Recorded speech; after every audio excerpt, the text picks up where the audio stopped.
কখনো বীজ বপন করলে আমি রোজ সময় মতো জল দেই। তারপর অপেক্ষা করে থাকি মাটি ফুঁড়ে একটা সবুজ পাতা উঠে আসার।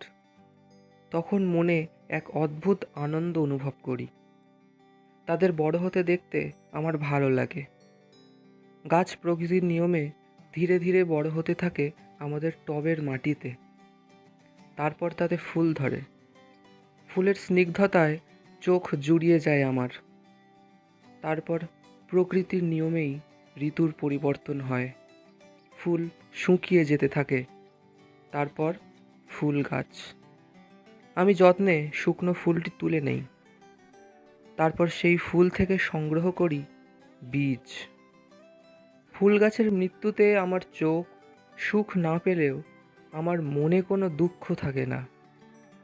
আমি জানি প্রকৃতির নিয়মে ফুল গাছের মৃত্যু হয়, আবার সেই প্রকৃতির নিয়মেই সে রেখে যায় তার মূল্যবান বীজ। এই বীজে সুপ্ত থাকে আগামীর ফুল গাছ।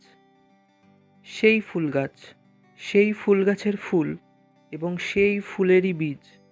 তাহলে মরল কে আর অমর হলোই বা কে?